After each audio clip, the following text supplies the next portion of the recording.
Hey guys, how's it going?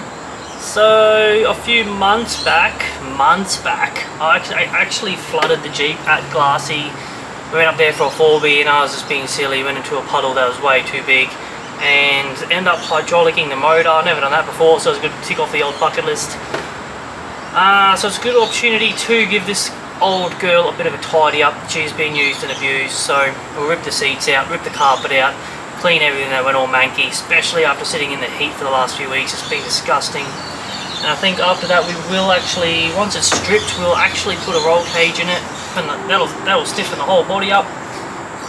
It flexes a fair bit for being unibody sort of stuff. Any Jeep bloke that does moderate full driving will understand how much they flex. It's no good.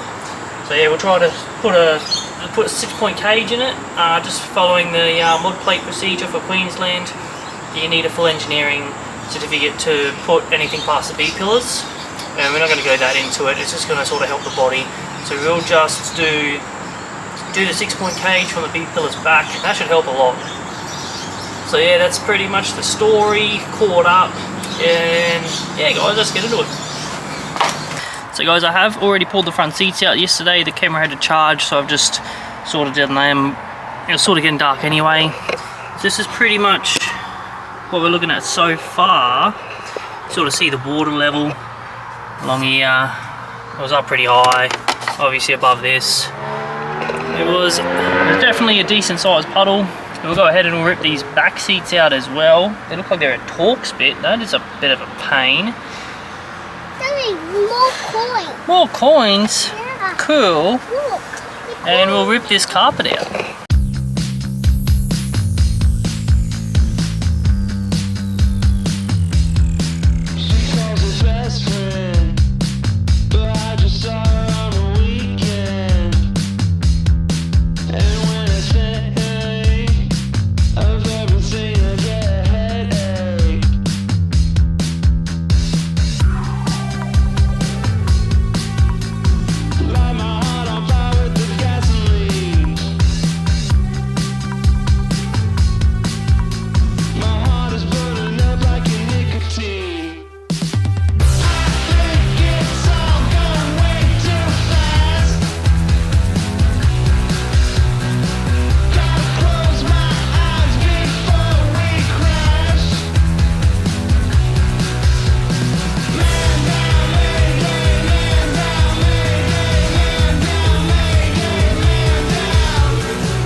You understand me. You think you have an inside point of view. You think that you command me. You think I'm gonna hate to break it to you. I don't care what you Okay guys, it's a new day on the Jeep. I've got the seats in, as you can see. Now, I've got my height stick, you can just see the top of it, the timber there. So that is, there's plenty of rules around it, what you can do, what you can't do. You can't have it encroach on like pedestrian, or not pedestrian, but like seating positions, you know, which makes sense. You can't have bars close to people's heads and that sort of jargon, right? So there's plenty of rules on that. There's, I don't know, if you're going to make one yourself, you really got to look it up and talk to whoever you're going to get to sign it off and see what they want to do, right? Look at the, you just got to look at the diagrams and make sure you don't bloody mess it up, otherwise it might not get signed off. Now as well in there, I've marked out roughly where, well not roughly, it's pretty much, you see the spot welds. That is where our subframe goes, up both sides. Down the floor plan, down the floor pan as well. The cage has to go as near as possible to the subframe, so we'll be doing that. And I've just got some offcuts in there. You can see the bit of aluminium tube, bit of square tube, just kicking around, just to get a bit of a general idea of when we do stand stuff up, sort of see where it's going to sit and help us out that way, you know. As well as that, I do have this piece of mild steel. That was sort of my test once upon a time, testing different sort of bending methods. Obviously a long time ago with the amount of rust that's on it. It's alright. So we'll also have that to sort of dummy up and see what might and might not work. Get a little bit of a better idea using the mild steel. For the cage we are going to be using Chromoly.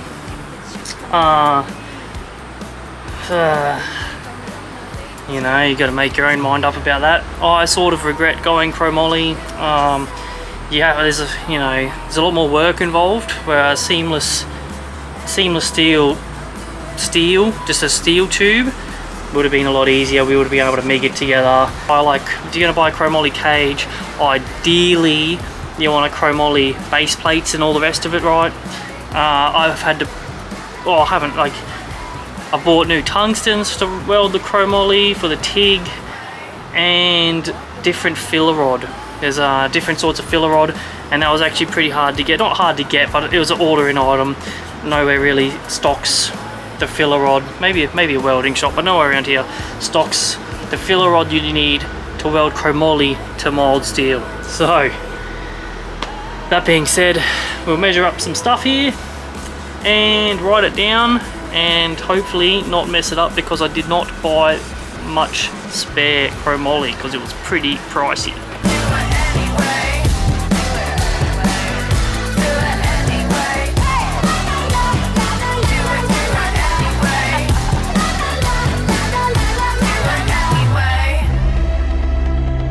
I'll take this way too far. I break the stars. I'm kicking down the door. Take the floor. I don't care what you say. I'll do it anyway. I don't care what you say. Now guys, using this scrap piece that I have had laying around, we've marked the ends of where it fits on the die, and also marked from where that, so I put that up in the car and measured from the die to the center of the car, so we're working from the center out. Now I've marked the center point on the cage, now marked the die, the die on the cage, the distance from the center to there, and then I've went ahead and marked the center to the die as well. This is pretty much the perfect angle for inside, so I'll bend it, test it against this. A little less will be okay, because we can always put it in there and bend it a little bit more. So we'll bend this one and see how we go though.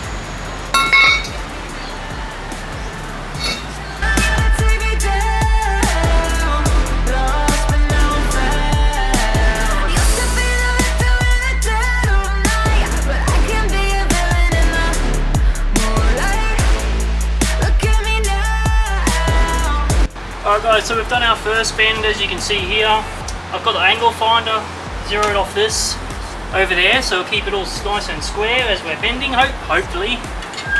And we'll go ahead and bend the second bend in the hoop.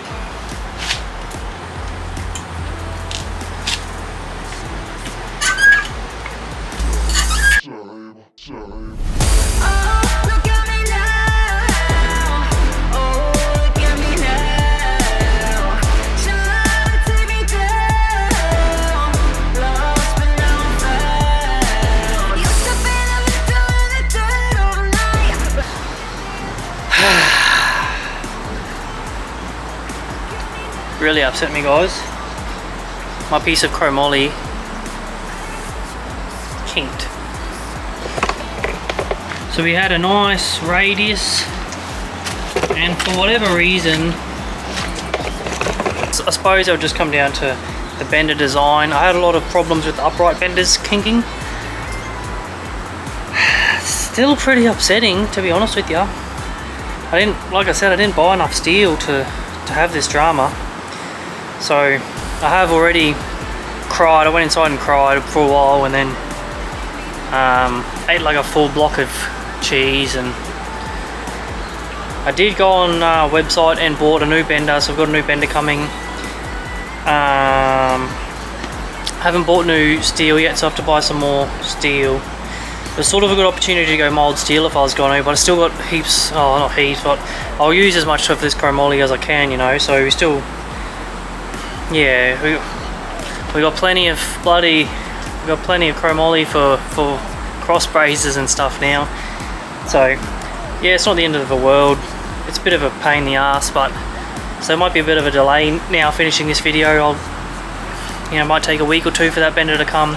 I'll probably do some other stuff in the meantime, and then when the bender comes, we'll get back into finishing the cage off, you know.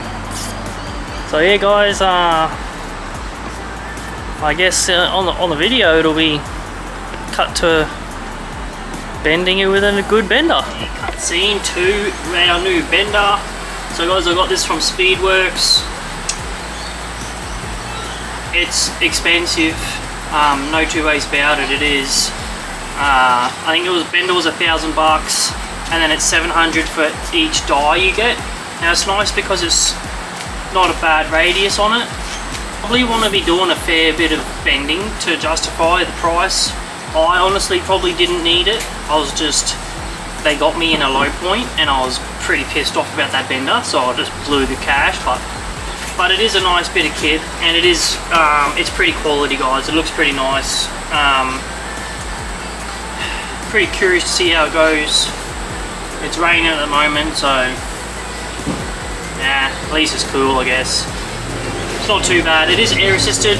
I don't actually know if there was even an option for a manual one anymore. There was the stand-up manual one where you bend, had the option for the air. I don't know if it was out of stock or that's all they do, but $1,000 for air assist, not too bad. Like I said, guys, if you're only doing a little bit of bending, what I was using, if you're using steel, you probably get away with that. Or there was someone like a place that I've seen that was doing $40 per bend, which sounds a bit exy, but like really, we're probably going to do 6. You could just say 10 bends for this cage. So you're looking at $400. You haven't even paid for a die at $400, right? So you know, you got to add it up if it's a one-off thing, or what are you really going to do. But we'll bend some tube with it and see how we go. Alright guys, so we've got our main hoop bent up, and we're pretty much at the point where we're going to drill holes in the floor to locate it in position. I like to add a little bit of, like, well, you know, I don't want to call it scrap, but just add a little bit of length to each side that you can cut off later, especially on your main hoop. If you do come up short on your main hoop, if you can't box up to it, which sometimes you can't, or like you shouldn't really need to, you're pretty much going to bin, you know, up to 4 meters of tube, depending on what your car is. So that's our main hoop there, you know, on a bit of an angle, obviously. It's going to drill a hole there and slide it into position. that'll be the first time we get a proper good look at how it's going to sit in the car. So hopefully it's not too, hopefully it's not too bad, and it fits all up snug where we want it to fit snug. You want it to hug the outside of the car as much as possible. That's actually one of the conditions of building a roll cage. It has to be sort of tight to the body, so we'll see how we went.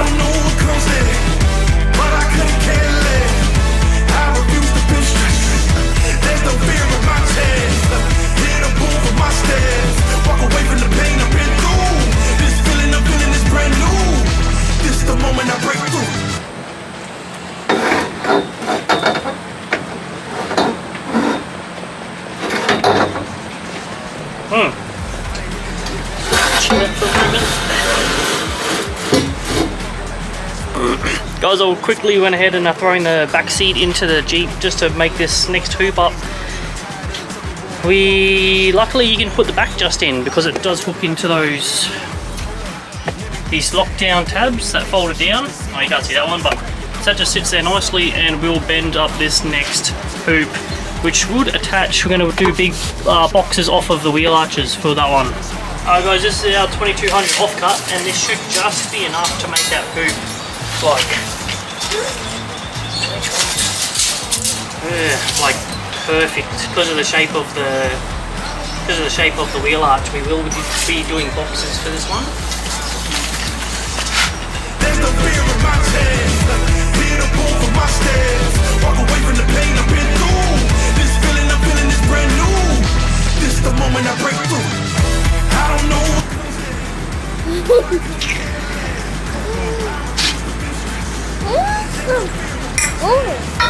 Pardon? It's boring. Yeah. Is it? What is?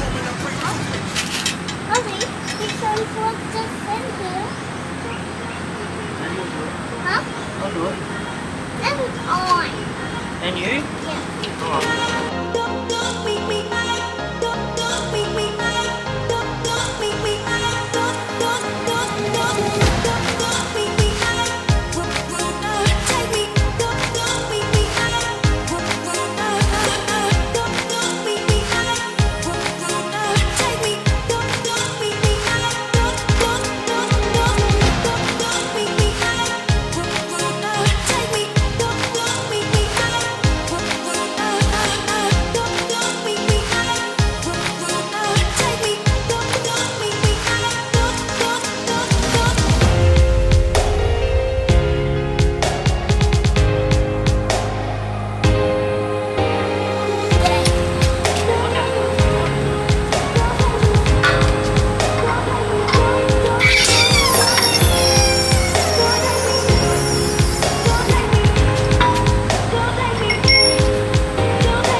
Finger's getting sore. Alright, sit down.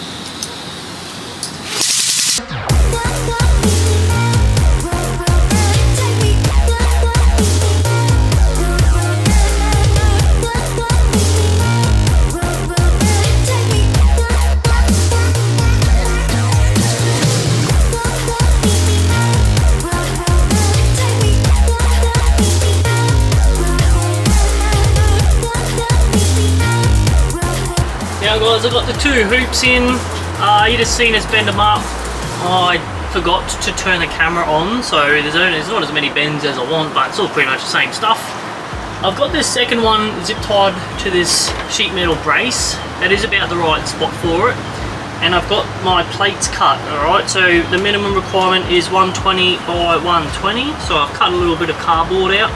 Got my cardboard here, and I've got a few little rules just to make me remember, you know, just so I don't have to keep looking it up. I've mentioned we're going to make these, we're going to box these out, right? Looks like there's a little bit of rust there, so it'll be a good time to take care of that. Boxes here, and now we can measure down. We'll use our cardboard, you know, roughly, well, 120, it's nearly 120 anyway. But we might even come out, like, I don't know, that looks pretty neat. That might work though. I don't know. We'll box these out and have plenty of tube left over too, so we'll probably end up putting a brace along here behind the seats, and we'll probably put a brace between the towers. So I'm thinking the actual towers themselves keep it pretty low, since this is not a very big sort of gap.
Now guys, as you can see, we do have both towers tacked into position, as well as our bar in the center, connected them, tacked into position, just to make sure that everything was looking right before we went ahead and welded it. We do have the top hoop to fix up now. We've got to trim a little bit off the feet just to get it fitting nice and snug, as well as putting our plates on to make this a bolt-in cage. So these will bolt to the top of the towers, so we also have to cut another 3mm off each side to account for these plates. So yeah, I guess we'll go ahead and do that now, and then we'll have to fix the front hoop up and make our ties between the hoops, you know.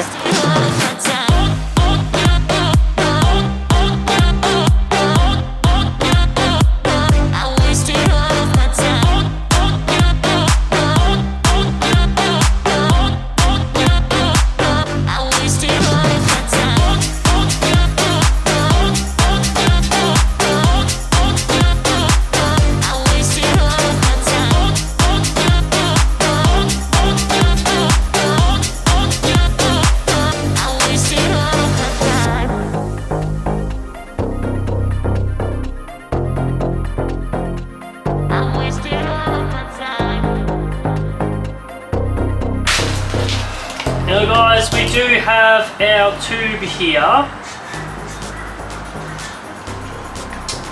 Gonna have to put in some of the bars connecting the two main hoops before we go ahead and try to attach it to anything else, otherwise it might stuff up our measurements here, and I'd rather not have to remake these tubes, you know. I only have so much chromoly. So what we're going to do is, it's 745mm from tube to tube, and we're using a 48mm hole saw. So, you know, and that's because that's what I have, and it's pretty close to 44 and it cuts it quite well. So we'll put a mark on this end and we have to go 793. So our 745,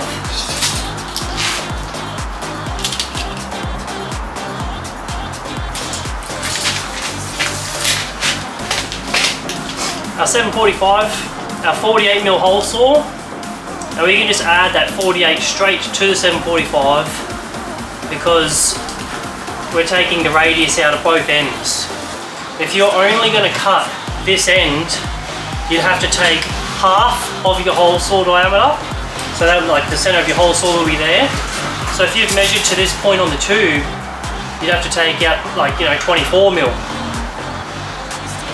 half of the 48mm diameter to line up. But since we're notching both ends, the 48mm hole saw bit size to our 745. I hope this makes sense because as it's coming out, it seems to be more complicated than it is. And we're going to try to get special attention to make sure that these are on the very top of the pipe. Pay special attention to try to get them to the very top of the pipe tube,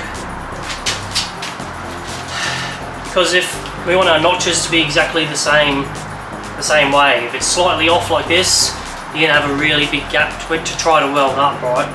So let's double check that.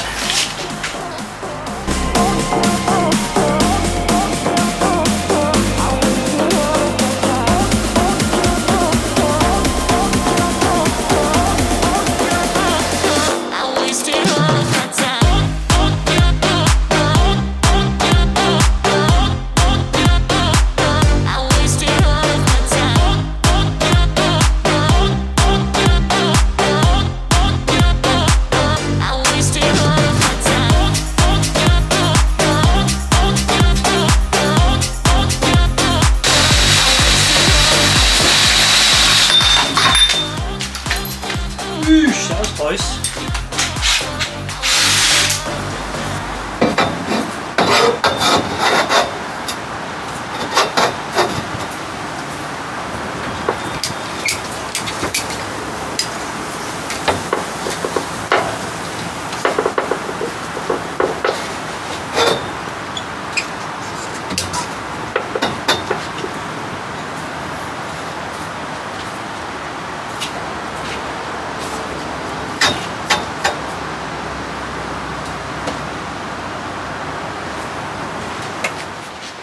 Now guys, it is raining, so I have the gazebo set up above us. It has calmed down at the moment, but it is showers on and off, so that is why it might have a blue tinge. Now I've got our base plates. I've marked where the main hoop, the center hoop, is going to intersect. So it's this area here. We've sanded that down and got some shiny metal to TIG to. When we weld the tube onto there, let's grab our test piece, it's going to be a complete weld, and the hot air that ends up being in the tube is actually going to blow out that little bit of the last piece of weld. It's going to blow onto the tungsten and you just really have a bad time trying to do that. So what you do is you drill a small hole and the hot air escapes through the bottom of that, and you have a nice clean weld to complete, you know. We will go ahead and weld the main center hoop to these plates now, and probably drill some holes in it as well. Probably even bolt it down to the top of the towers so we can get our measurement right to tack up the front hoop with those what are they, lateral braces? The ones that go back and forward, whatever they're called.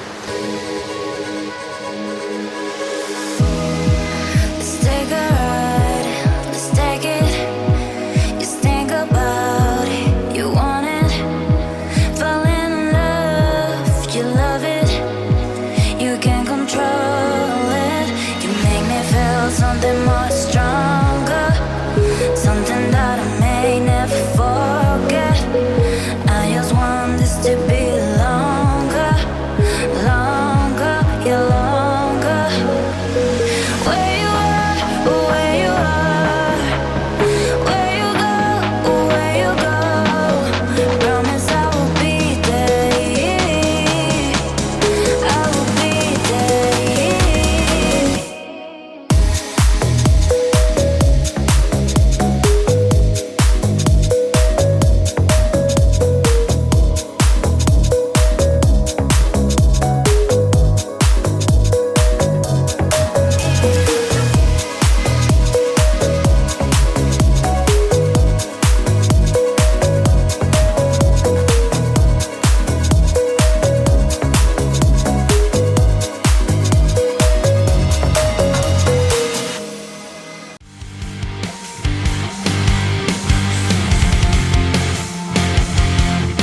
Alright guys, so you've seen me welding that crossbar. I should look up what it is, whether it's a lateral bar or not, but you guys know what I mean. Welded in that lower bar and welded the top middle hoop to the braces. I'm spinning out. Yeah, I've been staring at the ceiling. On the floor, so cold, I'm shivering. The way that you leave. So the next thing we will do is mark where our bars are. They're going between the hoops. Drill the holes like we did for the floor for the same reason. We're going to create a complete sealed chamber once we weld it. So drill our holes, sand it back, and we'll weld in those bars going with the vehicle. Get those two hoops lined up. You can see guys, I am using ratchet straps to hold this stuff exactly where I do want it. Stuff moves around and just relying on the nuts and bolts. It's a little bit. Oh, it's very windy. Hopefully this awning doesn't leave the premises. Oh, that's another thing that I should mention when you're welding stuff on the driveway, MIG, TIG, yeah, MIG or TIG. When you're not in a shed or, you know, good environment, sometimes when the breeze comes through, you just got to be mindful of that. You know, get off the trigger on the MIG or let go of it on the TIG. Wait till the wind goes, that doesn't blow away all your argon or your 5.2, whatever you're going to use. Doesn't blow your gas away. You'll get real bad porosity, welds, bloody, splatter, whatever. Just no good, alright? So something else, if you're not welding on a driveway or whatever else, or if you are welding on a driveway, just keep that in mind. When it gets a bit windy, you might have to stop start. It really is no fun, but whatever. Yeah, I do have ratchet straps holding it in position, and I'm just trying to future-proof as well, guys. So the next bar we'll try to connect right to where this one ends. Okay, so we don't want it up here or down there. We want it right on the other side of this bar. I'm trying to get that in a good spot. So if it goes up too far, if we put it like here, your next bar is going to be here, and it's going to cut into the boot. We really want it in the corner, so we're going to try to get that as good as possible. So currently it's going to land probably not really ideal either, to be honest. It's going to land about here. So we may try to push that over just a little bit more to get it right in the corner. So just try to have a think about that when you're building stuff. Think ahead, do it, you know, sort of thinking ahead. That's the same reason we haven't welded these. We've got to think ahead. We've got to weld the tops of these. We've got to weld the tops of these tubes as well. So we do have to be able to drop this down.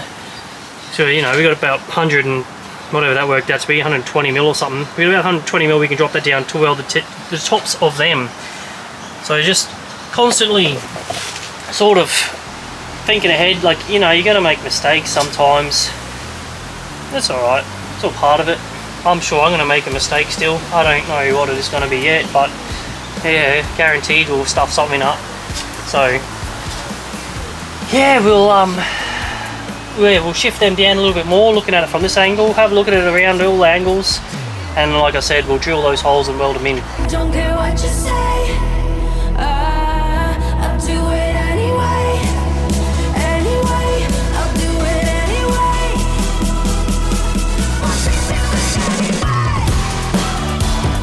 Do it anyway. Do it anyway.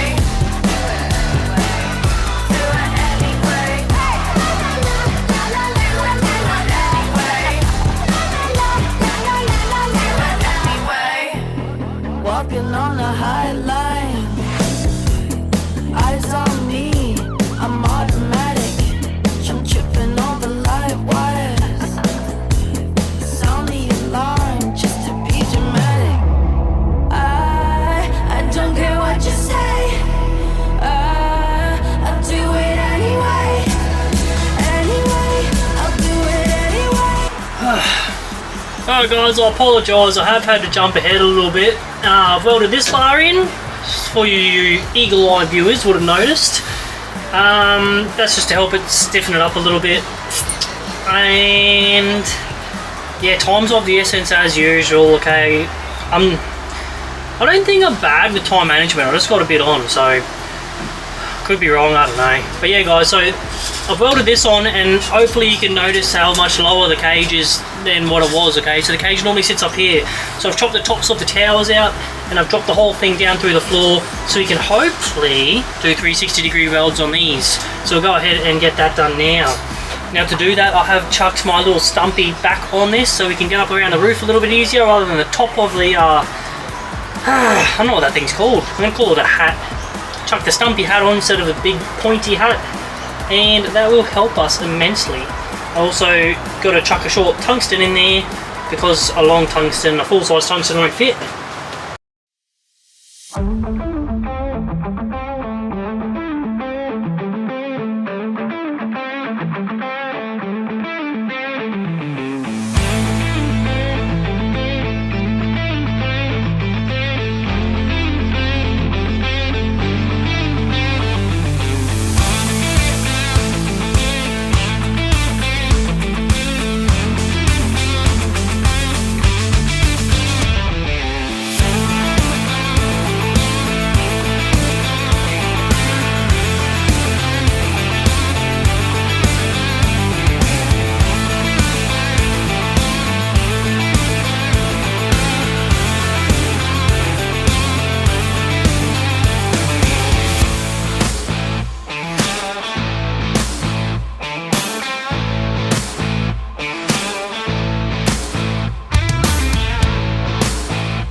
Alright guys, it's another weekend, or 2 weekends have gone by, and we're still on the roll cage. It's taking ages, pretty of a common theme. But as you can see here, I have a wedge holding it up at the moment, but we've got one backstay bent, and we do have the other one bent. It is there. So, got 2 backstays, and now we are about to plate the floor, the plates that are going to bolt the cage to the body of the car. Now, I'm going to go with 125 by 125 that I've used everywhere else, because that'll bring it right out to here somewhere. And over this side, we just got this filler neck in the way. What you can do, as long as it's an equivalent, so 125 square gives you 15,625 square centimeters in it, and the rule book says we can have an equivalent sized area, like footprint. It doesn't necessarily have to be 125. They're giving you some leniency there. So on the passenger, or on the driver's side, I'm going to do a 100 by 160 mil plate, so that'll keep it a lot tighter over to the side here. You can see where the line will come out to. It'll keep it along here. 160 will only bring us off the side of the car to the end of that ruler, so not too bad. And over here, we're going to plate around this and then box up over it. So fair bit more work on that side, but there's not much we can do about it because that is a fuel filler and I'm not going to move it. We could also, ideally, you'd put it where our frame rails are, right here, but that's going to intrude too much on, you know, when I have my rear drawers and fridge and that in here, we're going to lose too much space to those bars. So we'll be leaving it on the outside of the car as much as possible and just having, you know, making it work at the end of the day. So we'll get on.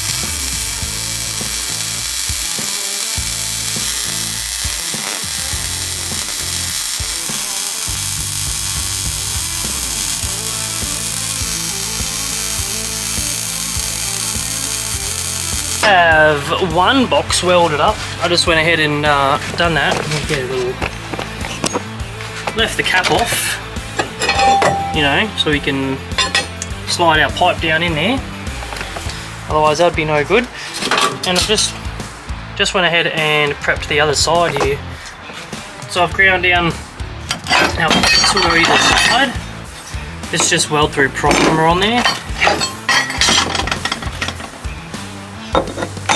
And as the book says, that's fine. So we've got our square centimeters that we need, and we're going to build up over the top of this filler neck. Like, so that's not the actual filler neck, obviously it's inside there. And we'll also tie into it as well. So we've got a little cut out there. So it'll be pretty strong. I think that'll be plenty strong enough. The leaf spring boxes are underneath. I can't remember if I've said that, so I can't actually drop the cage down through the floor either. In the future, I might put some gussets onto these D-pillars, and that'll really stiffen it up a lot.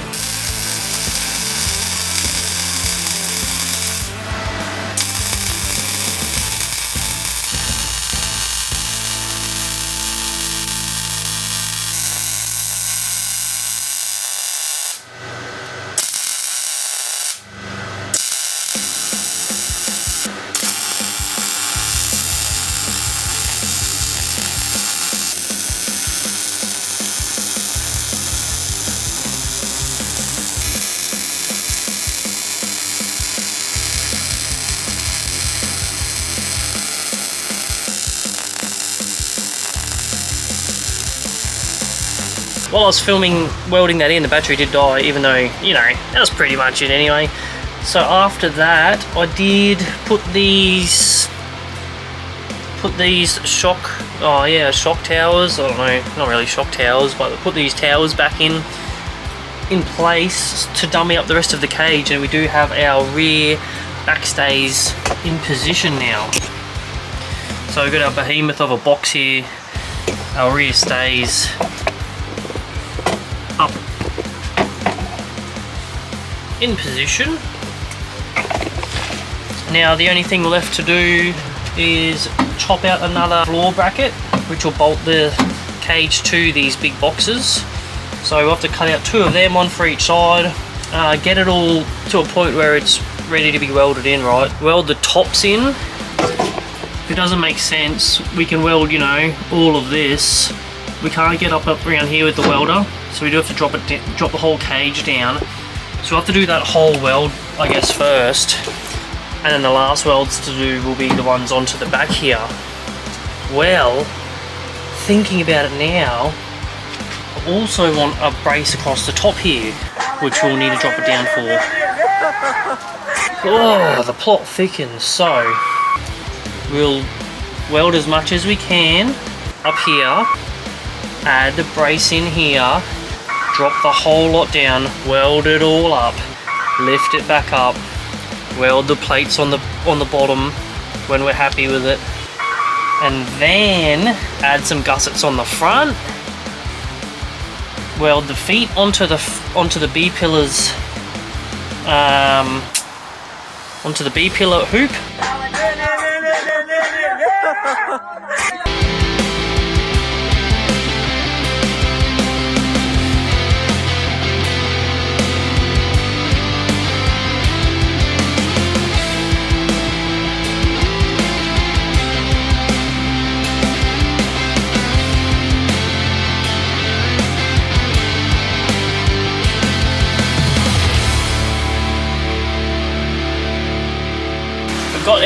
We've got our uprights tacked into position.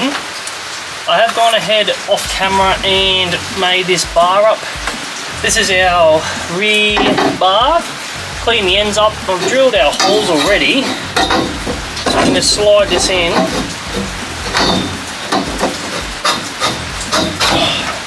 It is tight. Honestly, just going off this back trim, that's probably us there. Gap's a little bigger than it was before. That side's nice. But we probably make that work. It's not ridiculously big.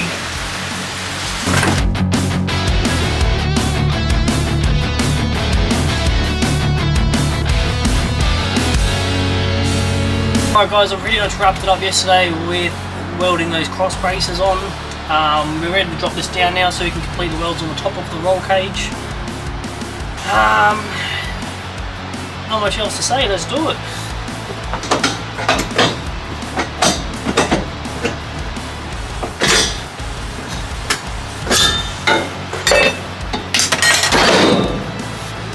Like so.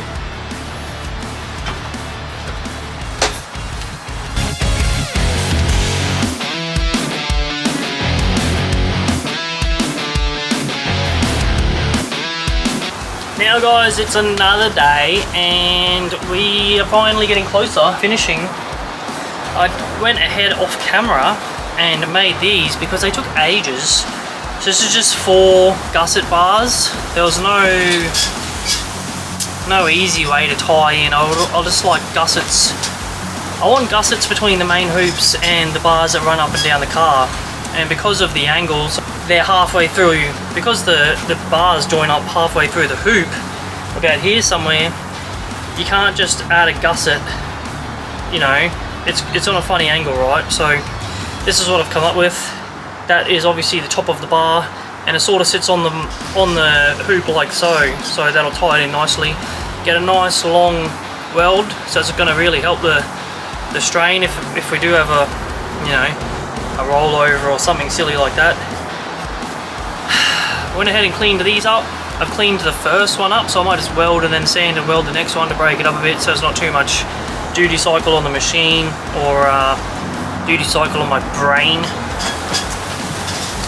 Drilled the holes in the bars that run up and down the car already about here, so we'll let the gases out of the chain, like, you know, out of this chamber while we're welding. And we are coming very close to wrapping this up. As well as that, while I am up in the front there welding these in, oh sorry, I have 4 of these, so I've put these on the B pillar and the C pillar hoops. So between the C and the D pillar, it nearly makes a perfect arch. So the back of this thing, where like nothing will really be, is going to be super strong, but that's how it goes. I would like to put another one the other way, so we got like a big M, but that is sort of, if they want to be picky, that is over someone's head, so we'll just leave it as it is. It'll be plenty strong enough. And this is our roll cage joiner that I'll also put on, future-proofing, you know, for the future. Future-proofing in case we do want to add a little bit of A-pillar bars later. So these have 2 12.9 grade bolts in them, and I'll just do a close-up here. You can actually see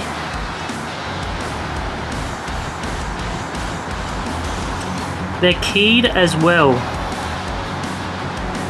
So they're keyed, and they're also keyed this way. They tab in this way and this way. So these are super duper strong. This is actually quite heavy. I think it's 500 grams without the bits of tube on it. So they're pretty sturdy little bit of kit. Certainly pretty cool. Would have been good to add a few more, but they are a little bit expensive because they are good. So we'll get to welding these gussets in. We've got to lift the cage back up, tie in the floor feet, the feet brackets after that, and then the last thing to do will be tying into the seat belt points on the B pillar there. Oh, plus add a seat belt point in the back. I actually did forget about that. So the factory seat belt points are right in line with the cage on the for the back seat passengers. But so that's our factory seatbelt hole, and a grab. So you got your second anchor point here. So probably going to remove this, which is pretty wild. Holding a seatbelt in is like 2mm sheet metal, and we're probably just going to run this anchor straight through the roll cage. Oh, I forgot about that. So I'll actually probably have to drill and weld in a bung, because the rules state if you want a bolt to go through the cage, you need a tube in there to stop the tube crushing, which is no drama. But we'll do the first things first, and we'll get to that in a minute.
always going to be interesting to see how much the cage moves welding these on the gusset bars. They really make it a lot firmer. So, you know, before we would have had a little bit of movement back here, and now there's a lot less movement to try to get it in the exact spot we want it. So you know, you can imagine how much deflection is on like, you know, 2 meters of tube there. So now we've got that brace on there, it's a lot harder, but it's also going to be a lot stronger, which is not a bad thing. But that's pretty much where it's going to sit now. We can probably go ahead and finalise maybe them front floor brackets next. So the whole thing is ready to be sheeted in, and yes, go ahead and weld that in for the final time. Weld these in, and then bolt in our bolt-in plates to make it a bolt-in cage. Also, I'm going to add 2 dowels through this tube, one here and one on the other side for the seat points, and also dowels through here for the seat belt anchors, since we've now lost the ability to be able to bolt it into the car up to the top there. They're only a nutsert before in some sheet metal, so it's going to be way stronger through this. But yeah, so yeah, that's pretty much all that's left. So we are getting to the tail end of it, which is nice. It's been quite a few weekends in the making so far.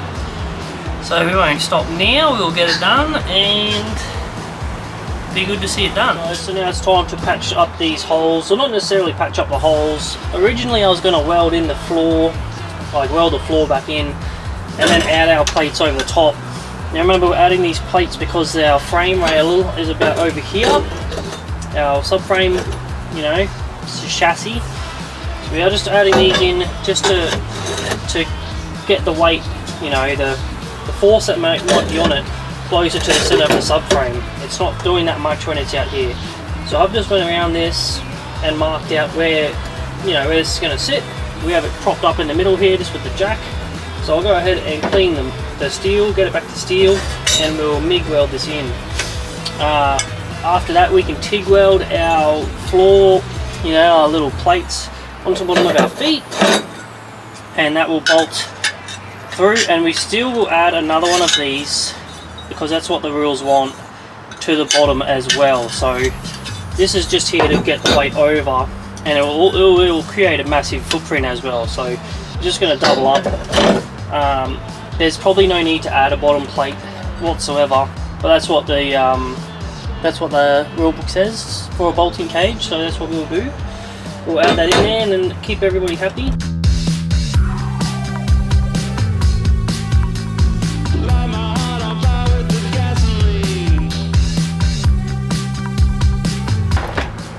Alright guys, so my camera SD card was full, so a few days later, I haven't done much though, just putting the seatbelt mounts in.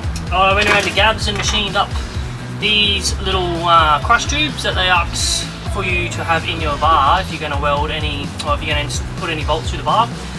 So these smaller ones will be for the baby seat mounts. They take an 8mm or 5/16, which is what the Queensland government recommends, or not recommends, makes you put in for seat belts for baby seats. So like this size here, nice fit in that. Obviously you're going to go buy a longer one and use a engineered bolt. The seat belts use, well, these are the factory seat belt bolts. So I've just put a, you know, they're a 12mm bolt. So I've machined these out to a 12mm. Fits in there nicely. Drill a hole up here, drill a hole in here, baby seat belt, and that'll put it roughly in the same spot as the factory position, because the factory has this weird sleeve thing on it. So normally this would go up here, and the seat belt would be over here. So even though it used to bolt, you know, the factory position for it to bolt to was up in the frame and has a little nutsert. So this would be up there, and this would be pretty much right where we're going to put this. We're gonna piss this off, and we're going to go straight through the actual seat belt join. So let's get drilling. Drilling from either side. I'm trying not to drill all the way through because I don't want all the swarf being inside the tube. I want at least clean up as possible.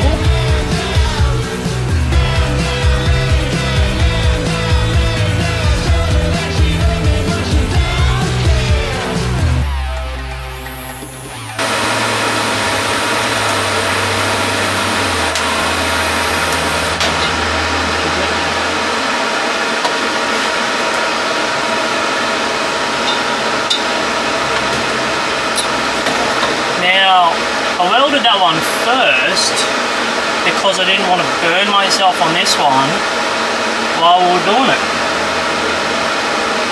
It's the little things sometimes.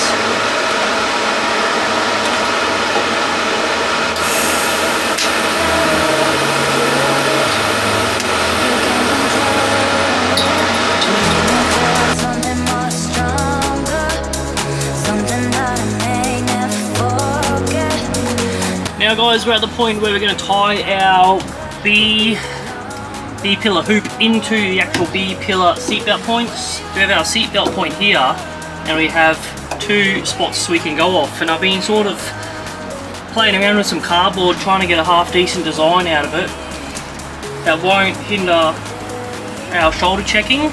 So you still want to be able to shoulder check without, you know, dramas, right? So I'm sort of mucking around with it. That's sort of what I come up with, but I really am not happy with it. It just doesn't look right. When the door's closed, it doesn't follow the lines of the body. It's sort of like on the piss. So I tried to redo it straighter, sort of taped it on there. Still not great. So what I'm thinking is I've just went ahead and cut some slightly thinner material, some dimples in it, and that'll still allow us to see through. To see if there's anything there relatively well, you know. There's a little bit of area you won't be able to see through, but that's pretty good. I just chucked the driver's seat into position to get a good look at it, and it's actually quite good. So this will be this way, this will be up here. We'll have to do some tabs off of this just to pick up those nutserts, because this piece of metal was originally only 120 anyway, so it needs an extra 20 mil of tab, but that's fine. I'll just chuck that on there.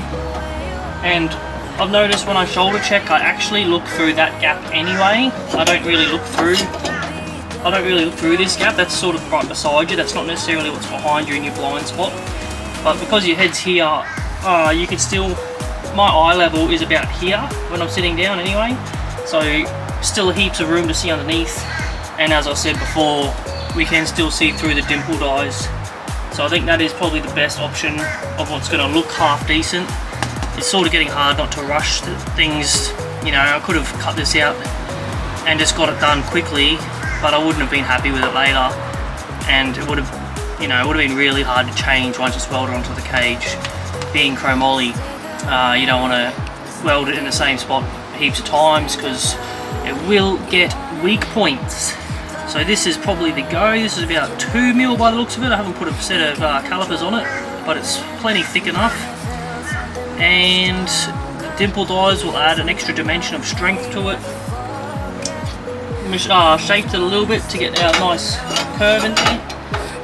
And once that's on there, that will be super duper solid. Where you are, where you are, where you go, where you go. Promise I will be there. I will be there.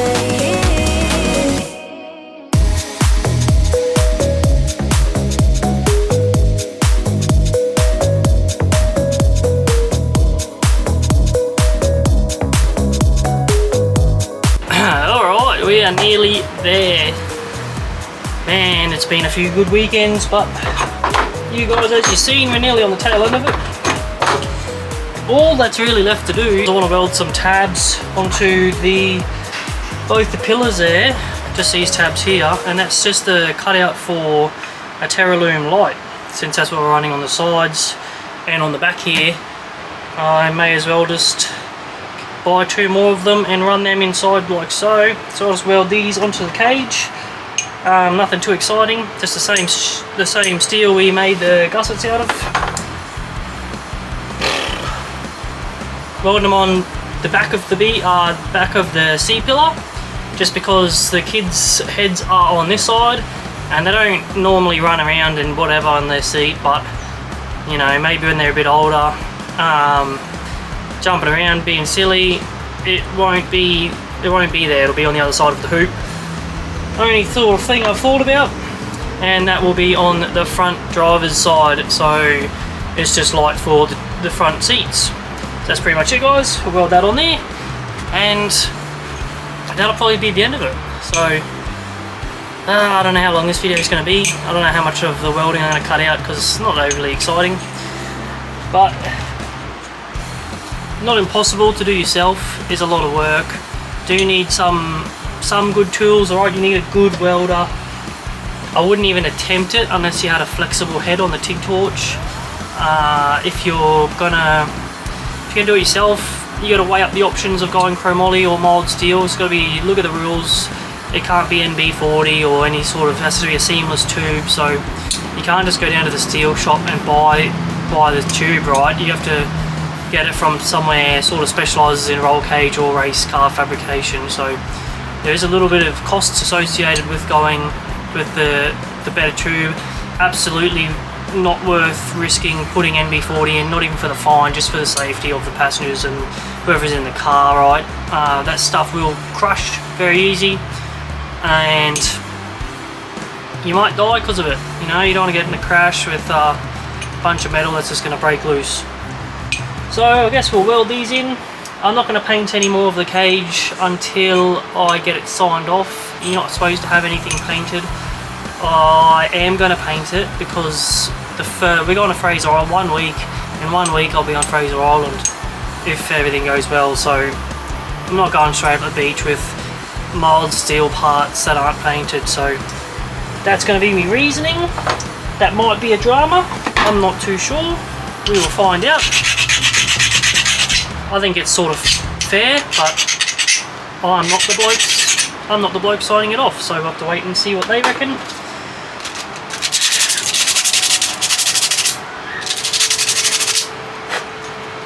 But yeah, guys, I guess I'll weld these on, and thanks for watching the episode.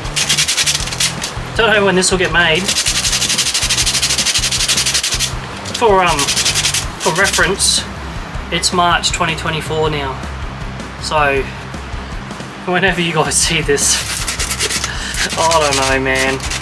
I don't know when I'm going to get around to a day. So, thanks for watching. Weld this in, do a couple of little video, I don't know what you call it, film some stuff. Maybe chuck some photos in of the finished product with the interior back together at the end there, and that'll be us. I think the next thing to do for this thing will be probably painting the car. If you're into that, I don't know if I'll film it or not. So if this is out and I haven't painted it, maybe just drop me a comment to tell me if you're interested or not, because I don't want to waste my time if it's going to be bullshit, if it's going to be, you know, a waste of time. But good chance by the time you watch this it'll already be filmed on a bloody hard drive somewhere, so we'll see. Thanks for watching though, guys. See you later.